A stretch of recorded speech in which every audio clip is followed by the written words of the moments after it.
Hey YouTube, how's it going? KSM Dragons here, bringing you my Dragon Ruler deck profile. Took this to locals yesterday. I topped. I went X1 in 4 rounds. Came top 5. So very happy with the performance. Really love the deck. I absolutely love this deck. It plays really well. Obviously get to play the Tenpai engine as well. A bit of spoil for later, but yeah, really good deck. Really enjoyed it. Matchups just before I get into the profile. So round one, I played Memento. Game one, I played through Droll, set up Chasma, sorry, Seals and the Eclipse. And on the summon of his Goblin Monster, I just summoned out Kreku Dragu, and yeah, he couldn't play for it. So nice easy win. And then the second game in that match, he bricked hard and I just OTK'd him comfortably. Second match was against, what did I play second? Oh, second match was against Mitsurugi, so that was my loss. I lost the die roll. He went first, set up a full board. I didn't have enough gas in my hand to try and play through. Game two, set up my board, he couldn't break through. And then game three, he lanced me as I was trying to combo, and I didn't have any engine in my hand to like just set up like a seals pass or anything like that. So then end up losing that game as well. So a bit annoyed about the Mitsurugi game, more because my siding plans, which I'll explain later as I go into the profile. Game three was against Labyrinth. Played through quite comfortably, even through Dimensional Barrier. But yeah, that was a very good game. And then last match was against Malice. Malice was a tough game. Game one, I won the die roll, but I bricked my hand. I opened like 4 like one-ofs in my hand that I really just couldn't do anything with, so just passed. But I didn't give him any sort of knowledge of what I was playing. Game two, I set up a board with a Morphage and Great Gurmegu, and he couldn't play through. In game three, he set up a minimum board because I full asked and Lanced him. And then in my opening hand, I had a Lightning Storm and like combo. So then we just played through and OTK'd, so that was really good. So yeah, very good deck. Really happy with its performance. Tempted to play maybe a larger count. So this is a 41 count, but yeah. So let's get into the profile and I'll kind of explain. So all the Dragon Rulers, I was playing 2 ofs just because I was trying to play a smaller build. So 2 Blaster, 2 Tempest, 2 Tidal, and 2 Radox. All really good. There was definitely points in the matches where I really felt like I wanted the third for each of them, just so I had the utility. I know Eclipse, like you can shuffle back the babies again, but like there are points where I'm like or even play the quick play spell that came out for them, which allows you to put all the banished back into your graveyard, so then you can use them again. So it's one of the two, so I'm gonna mess around with it, but yeah, they're all great, so very happy with the performances. If you're sort of new and you don't really know what to do, so all the Dragon Rulers have 3 effects. So the common one is they can all special themselves out from your hand or graveyard, and they special summon them out by either banishing 2 dragons or 2 of their attributes. So for example, Blaster's Fire, so if you banish a fire monster or dragon monsters, then it will summon itself out. They all share the same restriction as well, that you can only use one of their effects per turn. So whether it's the summon, there's a discard effect, and they got a banish effect as well. So the discard effect for Blaster is a pop. Discard for Dragon is adds a dragon to your hand. For Tempest. Tidal, the discard, it foolishes a monster from your deck to the graveyard. And Radox is the monster reborn. Then the banish effects are, they all add, so Banish Blast, that adds a level 4 lower fire dragon monster to your hand. Tempest is same, so wind dragon, water dragon, and fire dragon. So they've all got great effects, and the new support is what allows you this deck to work really well. So moving on, so something of the new support. So 3 of Spectral, fantastic card for the deck. Like you want to see this card in your opening hand. It's discard effect. You discard this and another dragon or a light monster, and you can add 2 Dragon Rulers to your hand. So not just the big ones, you can add any of the babies as well because they all have Dragon Rulers in their name. So fantastic card. Moving on, next one is Nebulous.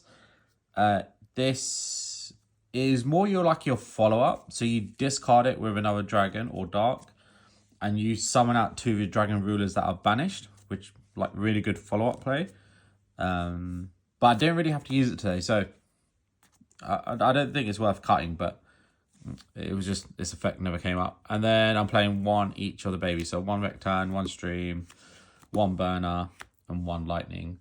I will get the QCR for these because I really like this deck.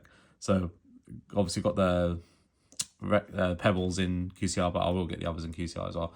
But yeah, all of them perform perfectly. There wasn't a point where I was like, I wanted more of these, but I definitely felt like I wanted more of the big ones. So yeah, yeah, I'll work on the numbers, but really good, really fun to play.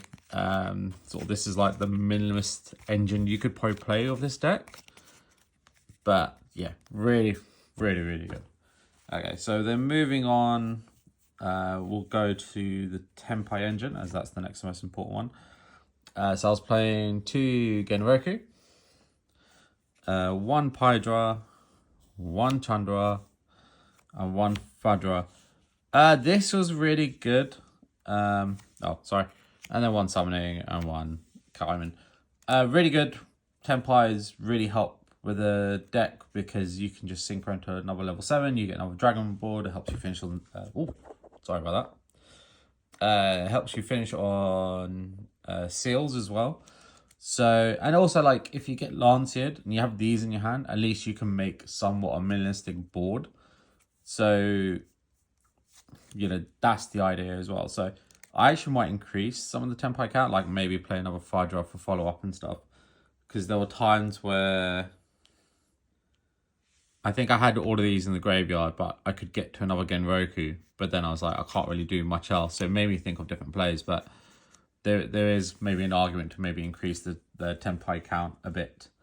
But yeah, the Tenpais in this, I'd say they're mandatory. Like you really need to sort of play the Tenpais in the Dragon Rulers if you want to play it, because it just works really well. And then my seal targets were, I had a Fallen of Albaz, a Quakermegu Drago, and a Morphage Sloth. So it might seem overkill. You might be like, oh, you know, this is too much. You can like side stuff out, and that is definitely true. So Fallen Albaz was always a good side target. This is always very good for like the Mitsurugi and Malice matchup, but this is very good for the Malice matchup as well. And if you're playing against Wyzil as well. So the reason I've got both is you can foolish any of them, to be honest, but you can foolish like any of these with Tidal's effect, and then you can reborn it out with Radox. But if you got seals, so this came up in my Malice matchup. So my end board was Chasma, Seals, and Eclipse. Sorry, just Chasma and Seals. I didn't have anything else. And it was the game 2. So I foolished the Morphage Sloth. So he was focused on this, on like how I was going to bring it out from the graveyard. And then in my mind, I knew he would have like a Droplets or an Imperm or something. So then, because, you know, you side for the patterns and obviously you wanted to make sure that he could play through. So I bounced his normal summon and summoned out Dragu. That forced him to use his Droplet so then he could carry on playing. And then that's when I changed the Chasma to then summon out a Morphage Sloth, which then it was sort of game over for him. So yeah, it might seem like overkill, but I think it's kind of needed for the deck that you have the utility to go into any of the options. So yeah, and then just Bestial Magma, Search Any Dragon, Jerusalem. This never came up. I never saw either of them, but you know, theory-wise, they are very good for the deck. You can search any of the cards in your hands. And then I played the Red Eyes engine. So 3 Black Metal Dragon, 1 Red Eyes Darkness Metal, 1 Full Metal Dragon, and then 1 Max Metal off as well. So it is a really good engine. I didn't see it all day. So like in all the matchups I played, I didn't see it. And typically, actually, when I was going second, I was signing this package out for like breakers or more hand traps or something. So I think that's where my mistake came in the Mitsurugi matchup. So in the last game, I sided this package out, and that's when I got Lance here. Maybe if I kept it in, I saw one of these cards instead, like the Black Metal. Maybe not, because then I wouldn't be able to go this. But at least I would be able to go full metal and try and set up a seals or something. So I don't know. But yeah, theoretically, it's a good package. I never used it. Maybe I could change them for hand traps or increase the Dragon Ruler package instead. But yeah. And then for the last 6 cards, I played 3 more Charming Forwards. This is just so I had something to go second. Sorry, last 7 cards. And then last was Tactics, Pot of Prosperity, Call By, and Dragon's Ravine. There's a combo-ish where you can get to Ravine, so then you get another dump. But yeah, never had to come up today, so very happy with the sort of deck size. I do think I'll change a couple of things. I might just take out the Red Eyes package completely, put in something else, but yeah. So that was 41 cards into the extra deck. So I was playing 1 Disaster. Sadly, never got to make it today, but it is there in case you can. 1 Eclipse, really good spell, trap, negate, and the Reborn and Shuffle as well, very good. 2 Chasma, very good card. You're going to go into this in every play, because this what allows the deck to work. Because this copies one of the discard effects that it dumps, and the fact that it just dumps for cost as well. So it dumps another Dragon Ruler from your deck to the graveyard for cost, and then it can copy their discard as well. So, this is probably the bread and butter of the deck. So like the 2 light dragons, so like the baby and this, is what make the decks work. So if you're not playing this, you can't play the deck basically. So, and this is just more funnies, but if it comes up, it'll be great. And then going on to link, so 1 Striker Dragon, this is to link off the Red Eyes. Seals, you'll go into this all the time. 1 List to search the Dragon's Ravine. Espionite, just utility. Like if I could go into it, I could, but never came up today. Or just say sorry. And then for the Fallen Albaz, I've got the Mirror Jade and the Alentes, sorry. Theories there, you can, let's say you can't get to the Drago for some odd reason, you can make the Mirror Jade, so then you have another boss monster on the field, and then you've got a target to send, or you can make this if, your opponent is playing like dragons or something, and theoretically link off the fusion off their whole field. So, yep, good. Never came up today though, as never had to make the Fallen Albaz. And then for Synchros, 1 Black Rose Dragon, never made it today, but just there for utility. 2 Badiant Dragon, really good. Came up in every single play. 1 Transcendent, which came up for like an OTK. And then last but not least, 1 Trident Dragon as well. Came up for me to clear board against Labyrinth. Really good synchros. I'll probably say the Tenpai package is mandatory in this deck. If you're not playing it, I wouldn't try playing it because it wouldn't work. I'll just go into the side quickly. So 2 Lightning Storm. Great card, came up a couple of times today, so really happy to say I saw it. Harpy's Feather Duster as well. 3 Lancia, brilliant in the Malice matchup. 3 Retaliating Sea. So this is one of my siding targets against Mitsurugi. Because obviously they've got a ritual spell that special summons, so then you can special summon this. Didn't come, I didn't see it in my hand, I did side it in. But I like the theory behind this card, so I'm going to keep trying to use it and see if it comes up. 3 Perilia, just against any Rizal. And the last 3 cards, I'll put this together really quickly, so it should be something better. But my last 3 cards were 1 Powered Armed Dragon, 1 Armed level 5, and 1 Armed level 3. these are like really good extenders for the deck. I might just put this back in, take out the red eyes package, and then put in like more hand traps or something. So this was just more theory casting, and obviously never signed it in today. It was just because I put it together a bit last minute, so I just chucked it there.